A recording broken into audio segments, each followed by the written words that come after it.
हरे कृष्णा, राधे राधे दोस्तों। आप सभी माताएं एवं बहनों का मेरे YouTube चैनल वंदना काव्या में हार्दिक स्वागत है। आप सभी के गर्भ में पल रहे शिशु पर कान्हा जी का आशीर्वाद सदा सर्वदा बना रहे। आज आप हमारे YouTube चैनल पे श्रवण कीजिएगा गर्भ कथा।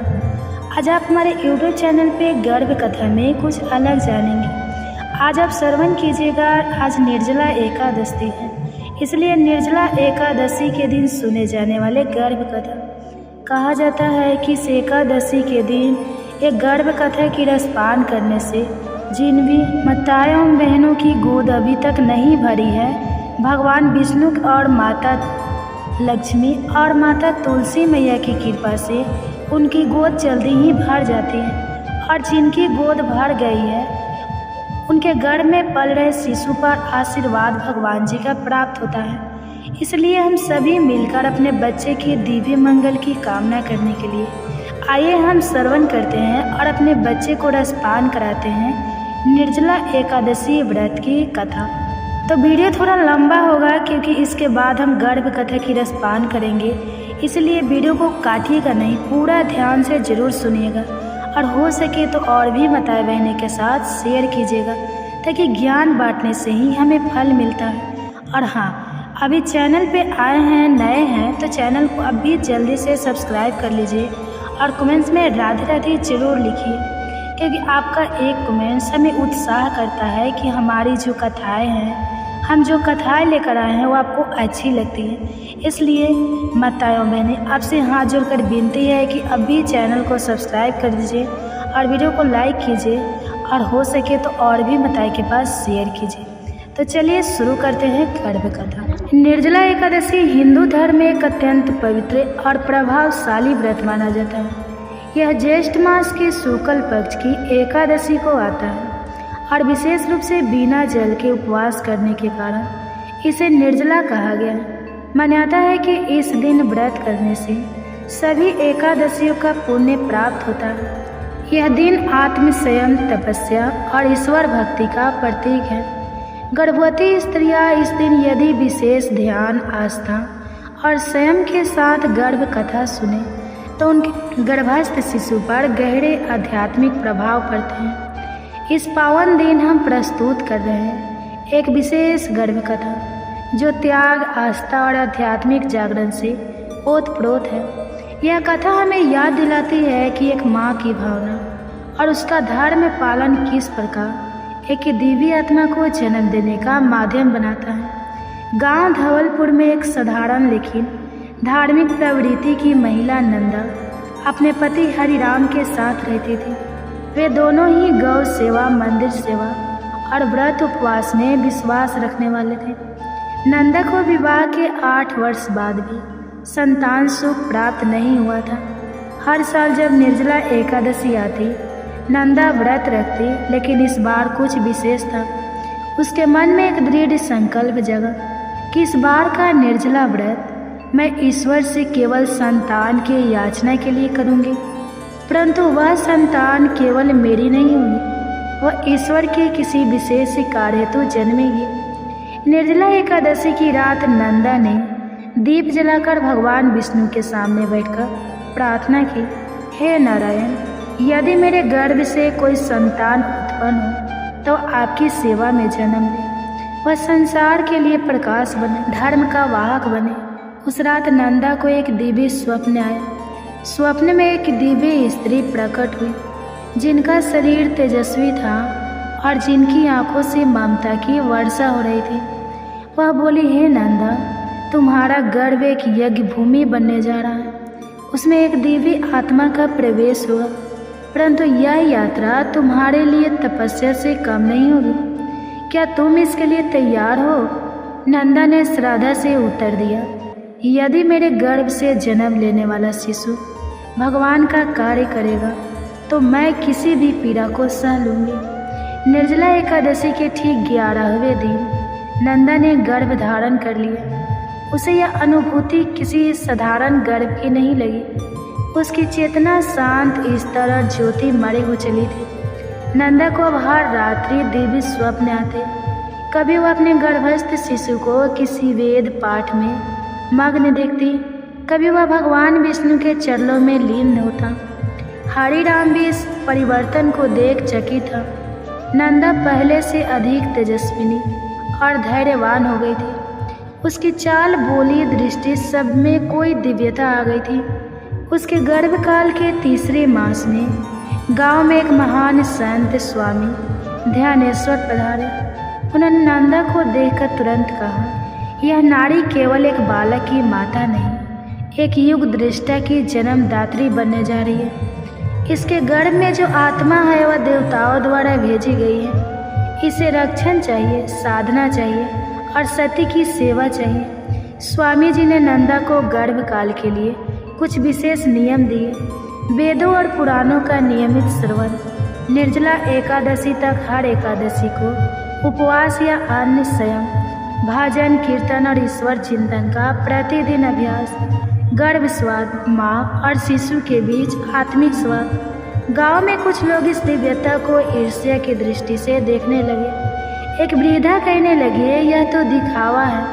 नंदा बस लोगों का ध्यान आकर्षित करना चाहती है।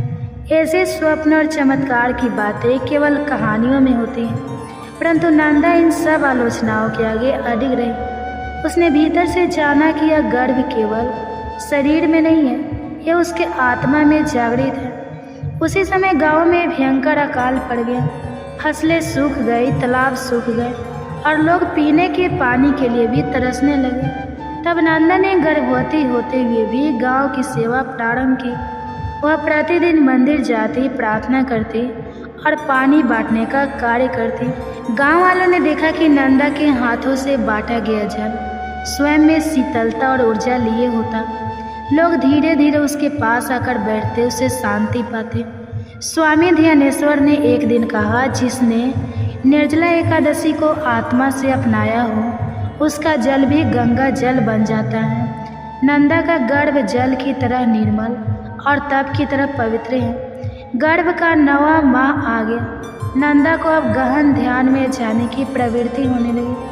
वह बोलती कम थी, सुनती अधिक। वह अब गर्भ से स्वाद करती। मेरे लाल, तुम कौन हो? तुम किस हेतु आए हो? गर्भ से उसका उत्तर आता, माँ, मैं केवल तुम्हारा नहीं हूँ, मैं उन सभी का हूँ जो सत्य को खोजते हैं। मैं न तो राजा हूँ न ही साधु, मैं तो सेवा हूँ, धर्म हूँ, ज्योति हूँ।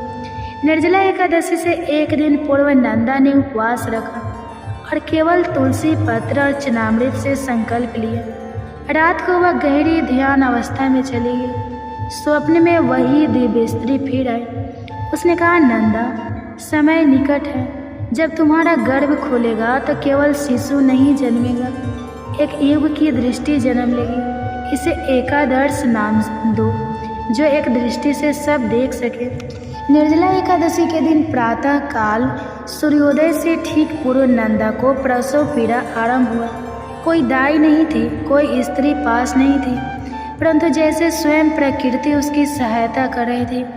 जल, हवा, गंध और आकाश सब एक दिव्य उपस्थिति से भर उठे और तभी नंदा ने एक बालक को जन्म दिया। शांति से मुस्कुराता हुआ, आंखें बंद, पर उसका मस्तक तेज से दीपक।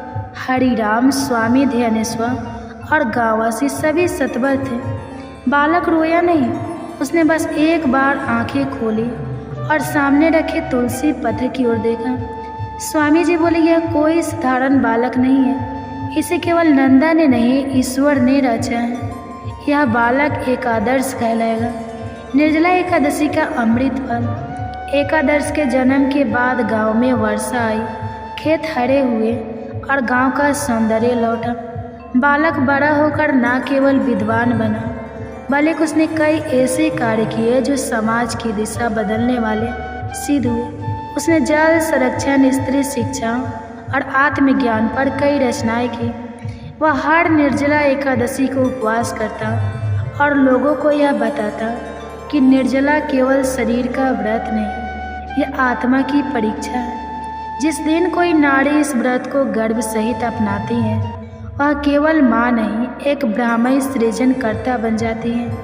यह कथा केवल नंदा की नहीं है, यह हर उस नारी की है जो अपने गर्भ को एक तपस्या स्थली बना सकती हैं। निर्जला एकादशी का दिन केवल उपवास का दिन नहीं है, यह गर्भ की शुद्धि, आत्मा की शक्ति और संकल्प की पराकाष्ठा का दिन है।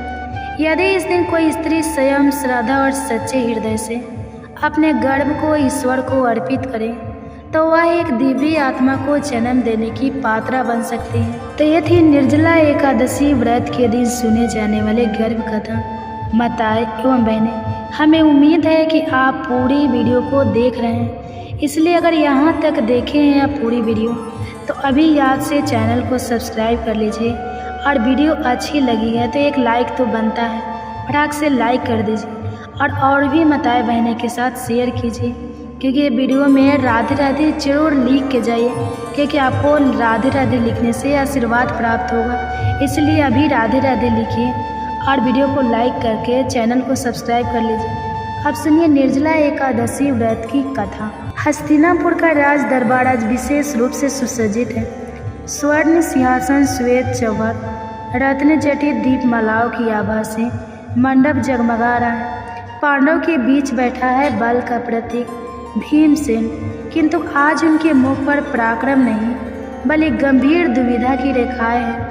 हर एकादशी पर माता कुंती, सहदेव, नकुल, अर्जुन और स्वयं युधिष्ठिर महाराज और द्रौपदी सभी व्रत रखते हैं स्वयं और श्रद्धा के साथ। लेकिन भीम जो अग्नि से उत्पन्न है, जिनकी अग्नि जैसी भूख है, वे हर बार मन मारकर उस पुण्य से वंचित रह जाते हैं।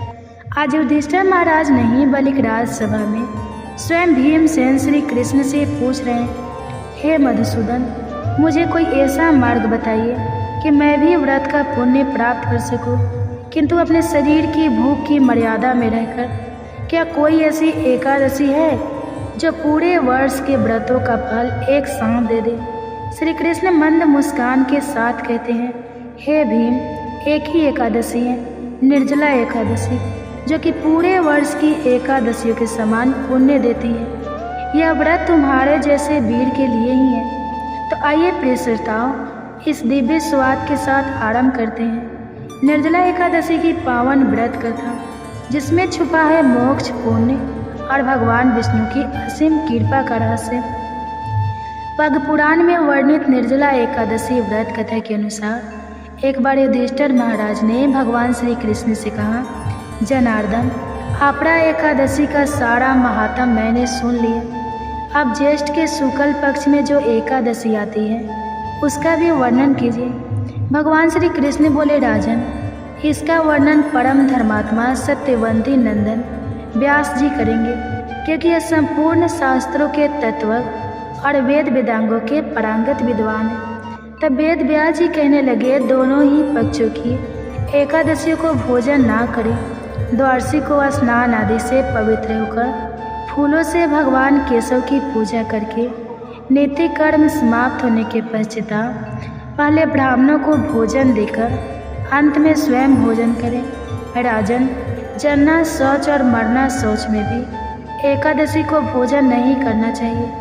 यह सुनकर भीमसेन बोले, परम बुद्धिमान पितामह, मेरी उत्तम बात सुनिए। राजा युधिष्ठिर, माता कुंती, द्रौपदी, अर्जुन, नकुल और सहदेव ये एकादशी को कभी भोजन नहीं करते और मुझसे भी हमेशा यही कहते हैं कि भीमसेन, तुम भी एकादशी को ना खाया करो, किंतु मैं इन लोगों से यही कह दिया करता हूँ कि मुझसे भूख नहीं सही जाएगी। तब भीमसेन की बात सुनकर व्यास जी ने कहा कि भीम, अगर तुम्हें स्वर्ग लोक की प्राप्ति अभीष्ट है और तुम नरक को दूषित समझते हो तो दोनों पक्षों की एकादशियों को भोजन कभी मत करना।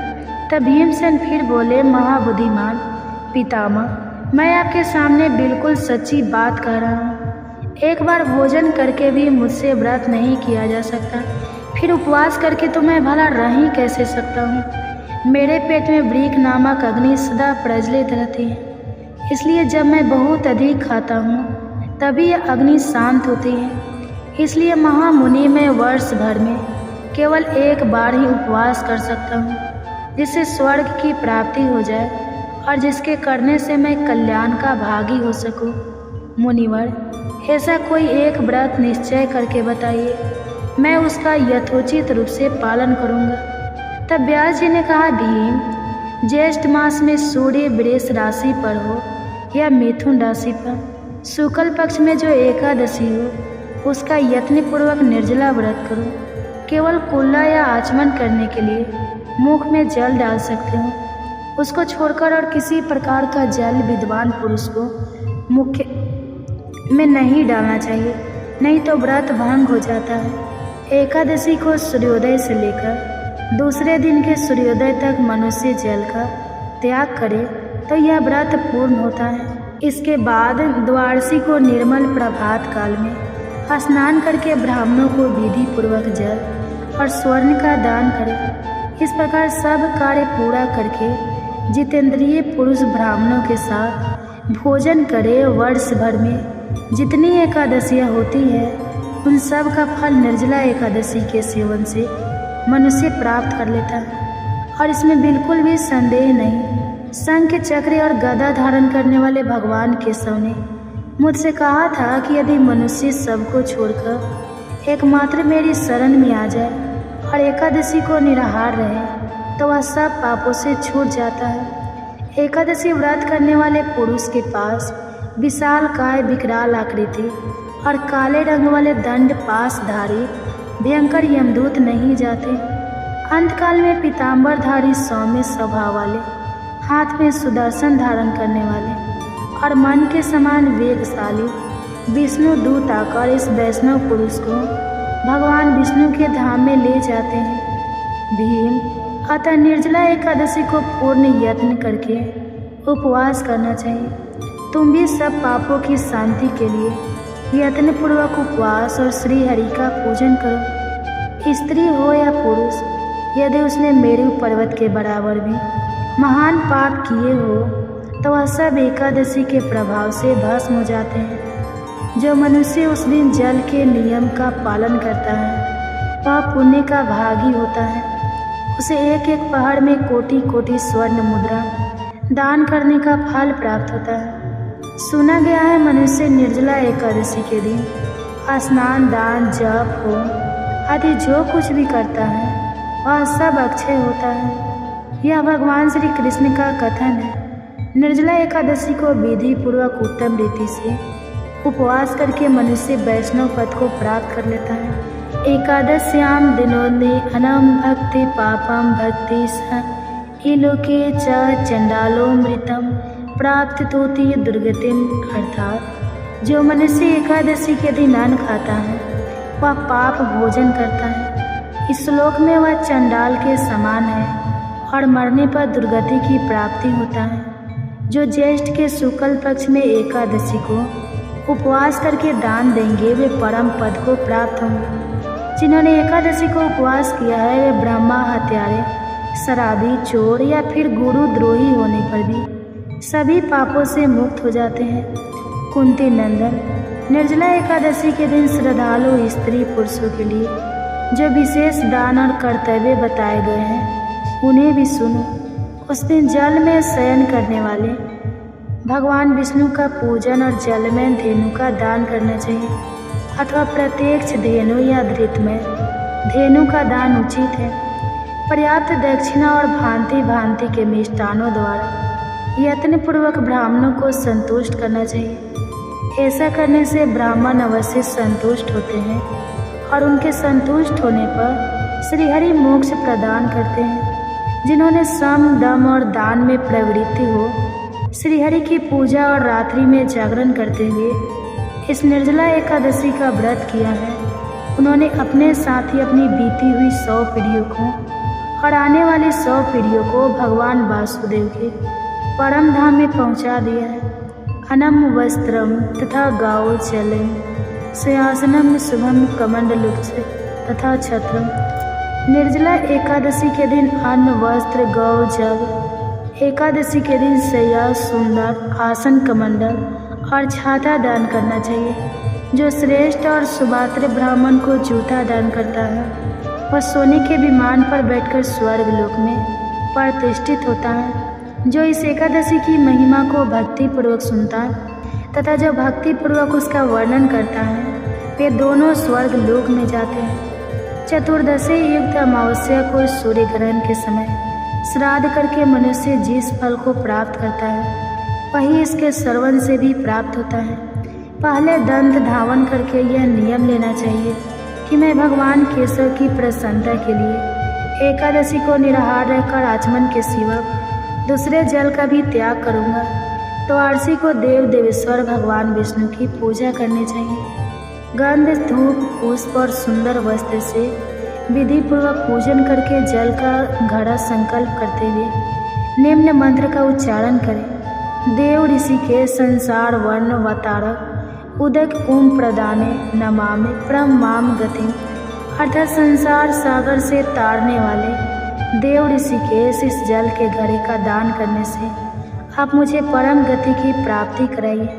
व्यास जी कहते हैं भीमसेन, ज्येष्ठ मास में शुक्ल पक्ष की जो शुभ एकादशी होती है उसका निर्जल व्रत करना चाहिए तथा उस दिन श्रेष्ठ ब्राह्मणों को शक्कर के साथ जल के घड़े दान करने चाहिए। ऐसा करने से मनुष्य भगवान विष्णु के समीप पहुंचकर आनंद का अनुभव करता है। इसके पश्चाताप द्वादशी को ब्राह्मण भोजन कराने के बाद स्वयं भोजन करे।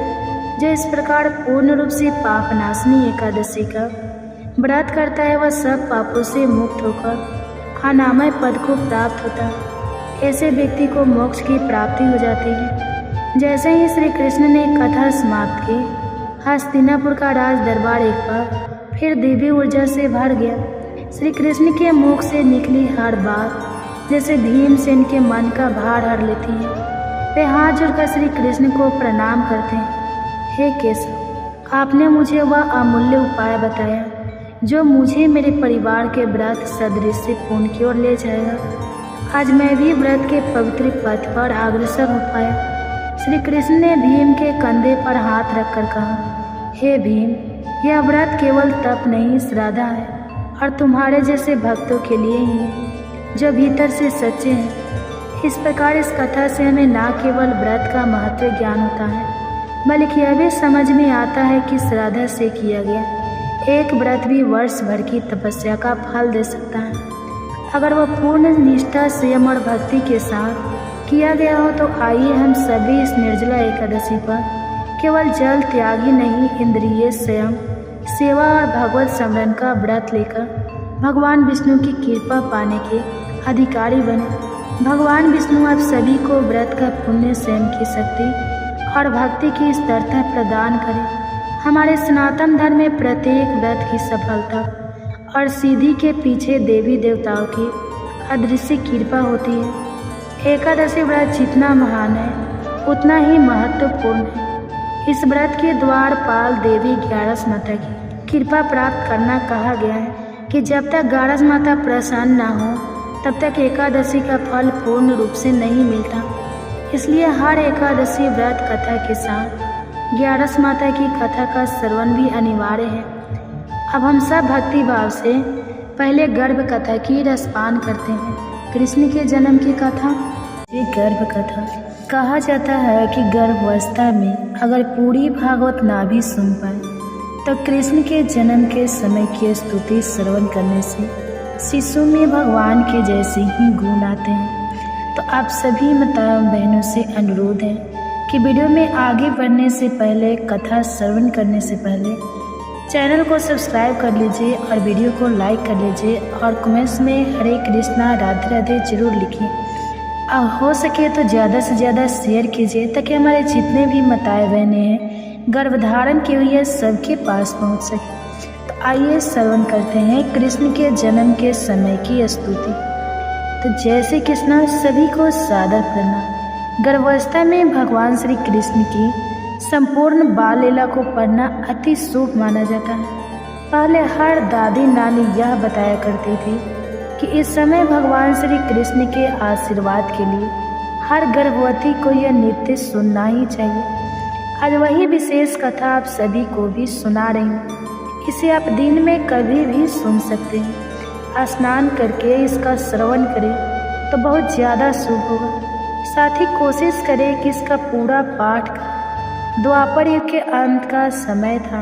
500 वर्ष के पहले की कुछ बात थी। मथुरा के राजा उग्रसेन का बड़ा पुत्र आज अपने चाचा की छोटी पुत्री देवकी को विवाह के बाद वासुदेव जी के साथ पहुंचाने जा रहा था, लेकिन तभी मार्ग में आकाशवाणी हुई, देवकी वासुदेव का 8वां पुत्र ही तुझे मारेगा। कंस यह सुनकर अत्यंत क्रोधित हो गया। वो अपनी तलवार खींचकर देवकी को मारने ही वाला था कि तभी वासुदेव जी ने उसे रोका और वचन दिया कि हमारी जो भी संतान होगी वह हम तुझे दे देंगे, पर तुम देवकी को छोड़ दो। तब कंस ने उनकी बात मान ली, पर उन्हें अपने कारागार में डाल दी। जब उनके पिता उग्रसेन ने इसका विरोध किया तो उन्हें भी कारागार में डालकर स्वयं मथुरा का राजा बन बैठा। कुछ समय बाद देवकी ने एक पुत्र को जन्म दिया। जब कंस को इसकी सूचना मिली तो उसने बड़ी निर्दयता से उसे पत्थर पर पटक कर मार दिया। इस प्रकार देवकी के जो भी पुत्र होता उसे कंस मार दिया करता था। अब देवकी के गर्भ में 7वें पुत्र अनंत भगवान के शेष नाग हैं। तब योग माया ने देवकी के गर्भ को खींचकर वासुदेव जी की दूसरी पत्नी रोहिणी जी, जो गोकुल में नंद जी के यहाँ रहती थी, उनके पेट में स्थापित कर दिया। मथुरा में समझा गया कि देवकी का गर्भपात हो गया है। अब देवकी के 8वें पुत्र की तैयारी थी। इस समय कंस ने कारागार पर पहरा कर दिया। भाद्रपद कृष्ण पक्ष की अष्टमी तिथि थी, बुधवार का दिन था। रोहिणी नक्षत्र था। ठीक आधी रात को जब पूर्व दिशा में चंद्रमा उदय होने जा रहे थे, तब कंस के कारागार में स्वयं भगवान प्रकट हुए।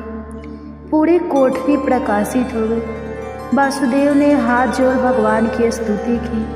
तब शंख, चक्र, गदा, पग और चतुर्भुज रूप में मुकुट, कुंडल आदि आभूषण पहने भगवान ने उन्हें आशीर्वाद दिया। बोलो कृष्ण कन्हैया लाल की जय। भगवान ने वासुदेव जी को आगे आज्ञा दी, मुझे गोकुल में नंद जी के घर पहुंचा दो। वहाँ यशोदा जी को जो कन्या हुई है वह मेरी योग माया से यहाँ ले आओ। तब भगवान की आज्ञा पाकर वासुदेव जी शिशु बने भगवान को एक टोकरी में उठाकर चलने को तैयार हो गए। उनके हाथ पैर की बेड़ियाँ अपने आप खुल गई। कारागार के किवाड़ की तले जंजीरें खुल गई। पहरेदार राक्षसों का योग माया ने घोर निद्रा में सुला दिया। बादल छाए थे, वेग से वर्षा हो रही थी, बिजली चमक रही थी। तब अनंत शेष पन फैलाकर भगवान पर छाता लगाए वासुदेव जी के पीछे पीछे चल रहे थे। यमुना जी बड़ी हुई थी, उनकी ऊंची ऊंची लहरें उठकर भगवान के चरणों को छूना चाहती थी। तो भगवान ने जाना कि वासुदेव जी को कठिनाई हो रही है, तो अपना पैर नीचे लाकर यमुना जी को आशीर्वाद दे दिया। यमुना जी का जल अपने आप घट गया। वासुदेव जी गोकुल में पहुंच गए। तब गोकुल में भी योग माया के प्रभाव से सभी सोए थे। श्री यशोदा जी को कन्या हुई थी, पर उन्हें इसका भी नहीं था भय। वासुदेव जी सीधे नंद भवन पहुँचे। वहाँ जाकर उन्होंने यशोदा जी के पास भगवान को सुला दिया और कन्या को उठाकर वापस लौटने लगे। वासुदेव जी कन्या को लेकर मथुरा कारागार में पहुँचे। उनके पहुँचते ही कारागार के फाटक बंद हो गए। हथकड़ियाँ, बेड़ी हाथ पैरों में पड़ गए। पहरेदार जग गए। वह कन्या जोर जोर से रोने लगी। समाचार पाकर कंस दौड़ा आया। उसने उस कन्या को देवकी से छीनकर पत्थर पर पटकना चाहा, किंतु उसके हाथ से छूटकर कन्या आकाश में चली गई। अष्टभुजा देवी का रूप धारण करके कंस से कहा, तुझे मारने वाला कहीं और उत्पन्न हो गया है, और जोर जोर से हंसते हुए अदृश्य हो गए। यह सुनकर कंस को बड़ा दुख हुआ, पर अब उसका अंत समय निकट था। इसलिए विपरीत बुद्धि वाले रक्षा मंत्रियों ने सलाह दी कि आसपास उत्पन्न हुए सभी नवजात बालकों को मारने के लिए दैत्य नियुक्त कर देना चाहिए। अब कंस द्वारा नियुक्त एक पूतना राक्षसी भगवान के जन्मोत्सव के दिन नंद भवन पहुंची। उसने सुंदर रूप धारण किया था। अपने स्तनों में हलाहल विष लगा रखा था। पालने में सोए भगवान को गोद में उठाकर वो अपने स्तन पिलाने लगी। भगवान उसके दुष्ट भाव जानकर दूध के साथ उसके प्राण भी पीने लगे। वह छटपटा नहीं लगी, वह अब अपने राक्षसी रूप में आकर भागने लगी, पर भगवान उसकी छाड़ पर वैसे ही चिपके रहे। वह दूर जाकर गिर पड़ी और तब उसने अपने प्राण त्याग दिए। पीछे दौड़ती गोपियों ने भगवान का शुक्रिया कर बाल स्वरूप भगवान को उठाया और घर लिए। जब भगवान 27 दिन के हुए, उनका जन्म नक्षत्र आया, तब उन्होंने पहली बार अपनी करवट ली। उस दिन जन्म नक्षत्र का उत्सव मनाया जा रहा था। यशोदा माँ ने उन्हें एक बैलगाड़ी के नीचे पालना डालकर सुला दिया।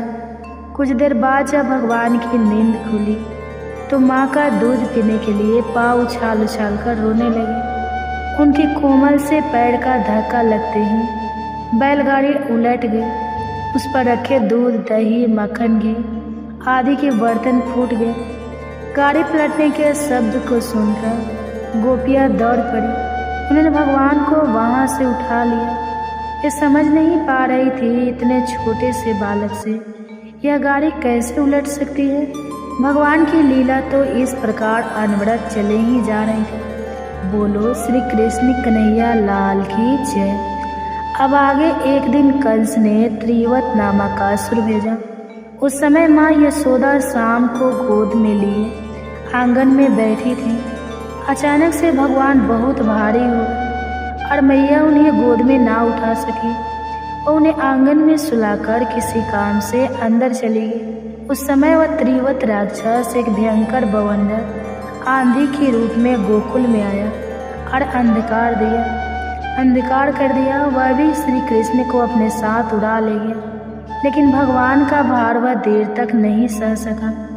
भगवान ने उस राक्षस का गला पकड़ लिया। अंत में गला घुटने से वह गोकुल में एक पत्थर पर से चढ़कर गिर पड़ा।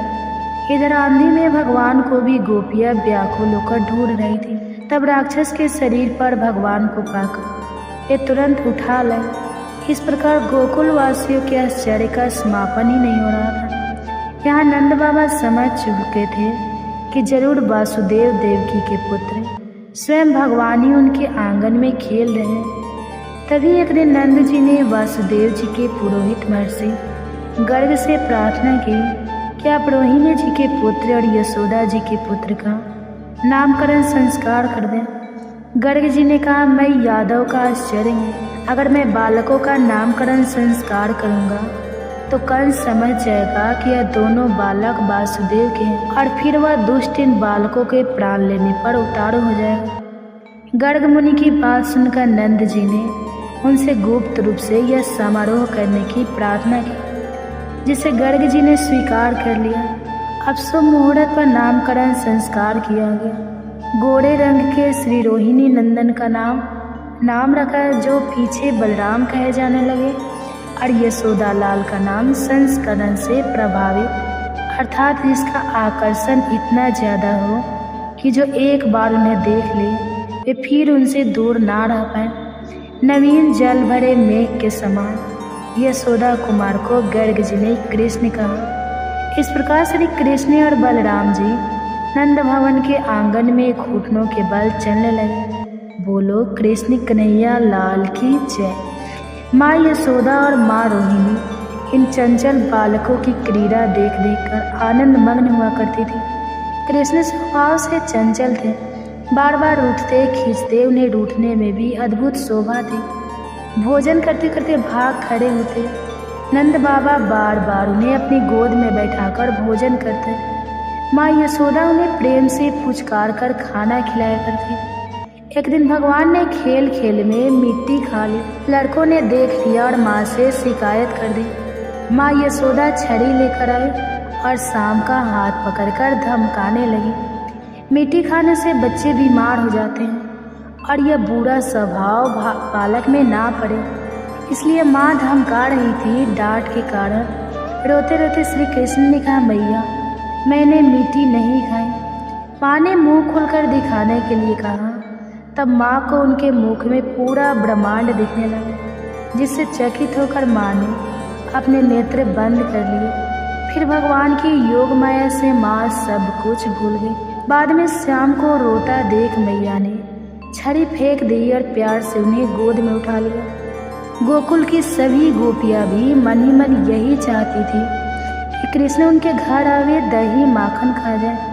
भक्त वत्सल भगवान उनकी इच्छा जानकर गोप बालकों को अपने साथ ले जाकर किसी के घर में चुपचाप घुस जाते। वहाँ पर रखी दही माखन के बर्तन फोड़ देते, माखन स्वयं खाते, गोप बालकों को खिलाते, बंदरों को भी खिलाते, पूरी भूमि पर फैला जाते। गोपियाँ माँ यशोदा के पास उलाहना देने जाया करते। उलाहना देने के बहाने भी वे केवल श्री कृष्ण का सुंदर मुख देखने जाते, क्योंकि जब उलाहना सुनकर माँ कृष्ण को डांटना चाहती तब गोपियाँ स्वयं ही उन्हें रोक देती, कहती कृष्ण को कुछ ना कहो मैया। इस प्रकार गोकुल में भगवान की लीला सब और प्रेम बिखर रही थी। एक बार गोपियों को इंद्र यज्ञ की तैयारी में भेजकर माँ यशोदा बड़े सवेरे दही मतने लगे। इतने में श्याम सुंदर की नींद टूट गई। वे माँ का दूध पीने के लिए मचलने लगे। माँ उन्हें गोद में लेकर स्तनपान कराने लगी, लेकिन इतने में ही चूल्हे पर चढ़ा दूध उफान का दिखाई दिया। माँ कृष्ण को गोद से उतारकर झटपट दूध को संभालने दौड़ गई। शाम को इस बात से गुस्सा आ गया। उसने पास में पड़ा पत्थर उठाकर मटकी पर दे मारा। मटकी फूट गई, दूध भूमि पर बहने लगा।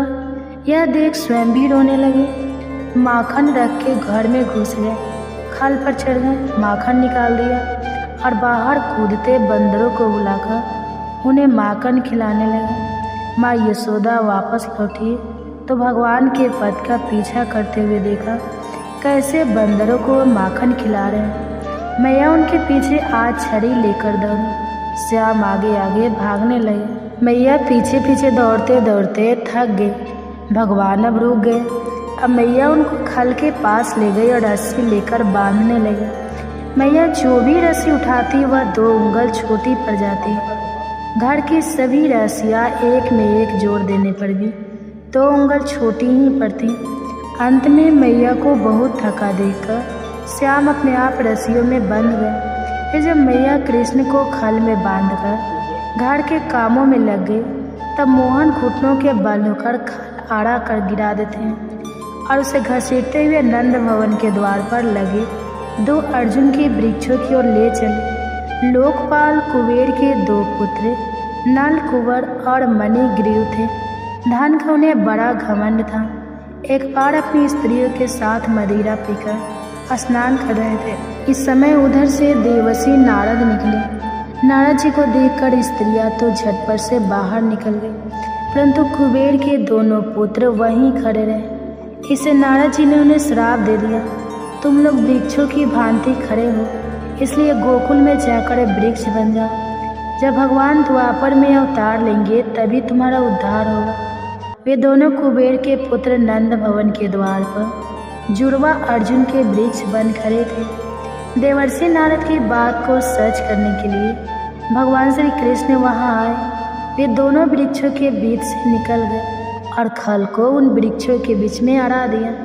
फिर खल को खींचने लगे। इससे दोनों अर्जुन के वृक्ष जड़ से उखड़कर गिर पड़े। उनमें से प्रकाशमान देवता रूपी धारी नल कुंवर और मणिग्रीव प्रकट हुए। भगवान की स्तुति कर भगवान की आज्ञा पाकर अब वे अपने लोक चले गए। वृक्षों को गिरने का बड़ा भारी शब्द सुनकर नंद बाबा और दूसरे गोप वहां दौड़े चले आए। नंद बाबा ने कृष्ण को बंधन से खोलकर प्यार से उन्हें गोद में उठा लिया। इस प्रकार भगवान की नित्य लीला सबको वहां अचंभित कर रही थी। एक दिन एक फल बेचने वाला फल ले लो पुकारता है। गोकुल में नंद भवन के सामने है। श्री कृष्ण उससे फल खरीदने के लिए अपनी अंजलि में धान लेकर चले, लेकिन उनकी अंगुलियों के बीच से धान मार्ग में ही गिरता जाता था। जब वे फल वाले के पास पहुँचे तो अंजलि का सारा धान गिर चुका था। फल वाली ने बिना कुछ लिए ही उनकी अंजलि में खूब सारे फल भर दिए। अब घर जाकर देखा तो उसकी फलों की टोकरी रत्नों से भरी थी। उसने भी मन ही मन उन बाल स्वरूप भगवान को प्रणाम किया। बोलो कृष्ण कन्हैया लाल की जय। गर्भ कथा। आज आप अपने गर्भ में पल रहे शिशु को सुनाएंगे महाभारत की कहानी। कहा जाता है कि गर्भावस्था में अगर पूरी भागवत ना भी सुन पाए तो महाभारत के युद्ध के समय की कृष्ण की वीरता और कुंती के गर्भ कथा की रसपान करने से हमारे गर्भ में पल रहे शिशु पर कर्ण के जैसी ही वीरता प्रकट होती है। तो आइए हम अपने गर्भ में पल रहे शिशु को श्रवण कराएं महाभारत की दिव्य चमत्कारी कहानी और कर्ण की दिव्यता। अगर कहानी अच्छी लगेगी तो वीडियो को लाइक कीजिएगा और चैनल पर नए हैं तो चैनल को सब्सक्राइब करके बेल आइकन को ऑन कर लीजिएगा ताकि ऐसे ही गर्भ कथा की नोटिफिकेशन की वीडियो आप सभी माँ के पास सबसे पहले पहुँचे। हो सके तो ज़्यादा से ज़्यादा शेयर कीजिएगा। तो आइए श्रवण करते हैं। कमेंट्स बॉक्स में राधे राधे जरूर लिखिएगा, याद से आपके कमेंट्स का हमें इंतजार रहेगा। महाभारत की कथा जितनी वीरता, धर्म और युद्ध की है उतनी ही मातृत्व, त्याग और स्त्री शक्ति की भी है। कुंती पांडव की जननी न केवल एक रानी थी बल्कि वह एक ऐसी स्त्री थी जिनका जीवन संघर्ष, रहस्य और अध्यात्म से भरा था। यह गर्भ कथा उस कुंती की है जिन्होंने समय से पहले माँ बनने का अनुभव किया और फिर जीवन भर उस मातृत्व को अपने हृदय में छिपा कर जिया। कुंती का जन्म राजा सूरसेन के घर हुआ था और बचपन में ही उन्होंने अपने मामा कंस को सौंप दिया गया था। बाद में राजा कांतिभोज ने उन्हें गोद लिया, इसलिए उनका नाम कुंती पड़ा। कुंती का बचपन राजसी ऐश्वर्य में भी था, लेकिन वे बचपन से ही गंभीर, विदुषी और जिज्ञासु स्वभाव की थी। वे वैदिक शास्त्रों, तप और ब्रह्मचर्य के महत्व को समझती थी। यही कारण था कि उन्होंने स्वयं सेविका की तरह ऋषियों की सेवा की और विशेष रूप से ऋषि दुर्वासा को तृप्त किया। एक दिन ऋषि दुर्वासा उनके महल में अतिथि बनकर आए। क्रोधी स्वभाव के लिए प्रसिद्ध दुर्वासा को कुंती ने अत्यंत श्रद्धा से सेवा देकर प्रसन्न किया। इससे प्रसन्न होकर ऋषि ने उन्हें एक दिव्य मंत्र दिया। इस मंत्र को यदि तुम किसी भी देवता का स्मरण कर उच्चारण करोगी तो वह देवता प्रकट होकर तुम्हें संतान की प्राप्ति कराएगा। कुंती मंत्र के प्रभाव को लेकर अत्यंत जिज्ञासु, परंतु बाल्यावस्था और अनुभवहीनता के कारण उन्होंने एक दिन प्रातः काल सूर्यदेव का स्मरण करते हुए मंत्र का प्रयोग कर डाला। मंत्र के प्रभाव से स्वयं सूर्यदेव प्रकट हुए। कुंती भयभीत हो गई। उन्होंने सूर्यदेव से प्रार्थना की कि वह लौट जाए, परंतु देवता बोले, मंत्र की शक्ति से मैं उपस्थित हुआ हूँ, अब लौटना संभव नहीं। तुम्हारे गर्भ में मेरा तेजस्वी पुत्र होगा। कुंती के गर्भ में एक तेजस्वी बालक का बीज पड़ा। यह उनके लिए एक अद्वितीय अनुभव था। अविवाहित होकर गर्भवती होना उस युग में सामाजिक लांछन का कारण था। कुंती का शरीर दिव्यता से दबकने लगा, परंतु मन में भय, लज्जा और असमंजस ने घर कर लिया। उन्होंने 9 महीनों तक गर्भ को छिपा कर रखा। समय पूरा हुआ और कुंती ने एक दिव्य बालक को जन्म दिया। वह अद्भुत सौंदर्य का स्वर्ण कवच और कुंडलों से युक्त था, साक्षात सूर्य पुत्र कर्ण। परंतु विवाह पूर्व संतान होने के कलंक से बचने के लिए और समाज की आलोचना से बचने हेतु कुंती ने अपने नवजात को एक डिब्बे में रखकर नदी में प्रभावित कर दिया। उस क्षण ने कुंती को एक आजीवन पीड़ा दे दी। माँ होकर अपने शिशु को त्यागना किसी भी स्त्री के लिए एक असहनीय निर्णय होता है। यह मातृत्व का सबसे गहन त्याग था।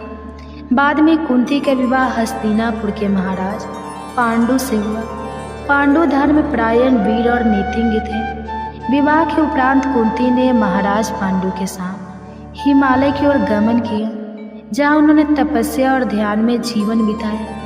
पांडु ने एक बार वन में अनजाने में एक ऋषि को मृग समझकर मार दिया। उस ऋषि ने श्राप दिया कि यदि पांडु स्त्री संग करेगा तो उसकी मृत्यु हो जाएगी। इस श्राप ने पांडु को अत्यंत व्यथित कर दिया। वह संतानहीन रह जाने से दुखी थे। कुंती ने पांडु को अपना वह रहस्य बताया। दुर्वासा द्वारा प्रदत्त मंत्र देवताओं से संतान की प्राप्ति की शक्ति। पांडु के आग्रह पर कुंती ने धर्मराज यम को आगान किया, जिसे युधिष्ठिर का जन्म हुआ। धर्म, संयम और विवेक का प्रतीक फिर वायुदेव को स्मरण कर भीम का जन्म हुआ, बल, साहस और क्रोध का स्वरूप। फिर इंद्र का आवाहन कर अर्जुन का जन्म हुआ, दिव्य शौर्य, निपुणता और धर्म के रक्षक। पांडु की दूसरी पत्नी माद्री भी संतान चाहती थी। कुंती ने उदारता से उन्हें मंत्र का उपयोग करने की अनुमति दी। माद्री ने अश्विनी कुमारों का आवाहन किया, जिनसे नकुल और सहदेव का जन्म हुआ। इस प्रकार कुंती 5 पांडव की माँ बनी, 3 अपने गर्भ से और 2 सहमार्तित्व से। एक दिन पांडु अपनी कामना पर नियंत्रण ना रख सके और माद्री से संग कर बैठे। उसी क्षण श्राप के अनुसार उनकी मृत्यु हो गई। माद्री ने अपने प्रायश्चित स्वरूप सती हो जाना उचित समझा और 5 बालक कुंती के सानिध्य में रह गए। कुंती एक विधवा माँ बनकर 5 पुत्रों को लेकर हस्तिनापुर लौटी। वहाँ उनके लिए नए संघर्षों का दौर आरंभ। जब कर्ण ने द्रौपदी स्वयंवर में भाग लिया और अर्जुन ने स्पर्धा की, तब कुंती ने उसे देखा। उनका हृदय विदीर्ण हो उठा। यह वही पुत्र था जिसे उन्होंने जन्म के बाद त्यागा था। कुंती ने बाद में एकांत में कर्ण से भेंट की, उसे सत्य बताया, लेकिन कर्ण ने अपने दैत्य और पालनकर्ता अधिरथ से मिले। प्रेम के कारण पांडव का साथ नहीं दिया। यह एक माँ के लिए हृदय विदारक अनुभव था, एक पुत्र से मिलने पर भी उसे खो देने का। महाभारत युद्ध की पूर्व संध्या पर कुंती ने कर्ण से प्रार्थना की कि वह 5 पांडव को न मारे। कर्ण ने वचन दिया कि वह अर्जुन को छोड़ किसी पांडव को नहीं मारेगा। यह एक माँ की अंतिम आशा थी, जो 2 विरोधी पक्षों में बटी हुई थी। एक ओर उसका त्यागा हुआ पुत्र और दूसरी ओर वे जिनका पालन पोषण उसने किया। कर्ण की मृत्यु के बाद कुंती ने युधिष्ठिर को सत्य बताया कि कर्ण उनका ज्येष्ठ भ्राता था।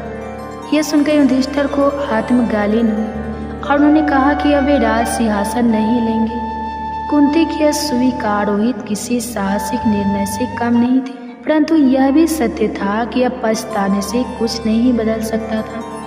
महाभारत के बाद कुंती ने धृतराष्ट्र, गांधारी और विदुर के साथ वन को प्रस्थान किया। उन्होंने तपस्या की, ध्यान किया और अतः वन में ही अपनी देह त्याग दी। उनका जीवन एक सन्यासिनी का रहा, जिसने नारी होकर भी महानताओं की गाथा। कुंती की गर्भ कथा केवल एक स्त्री की जीवनी नहीं है, वह एक समग्र नारी अनुभव है, जहाँ प्रेम, त्याग, मातृत्व, साहस, धर्म और पीड़ा सब समाहित है।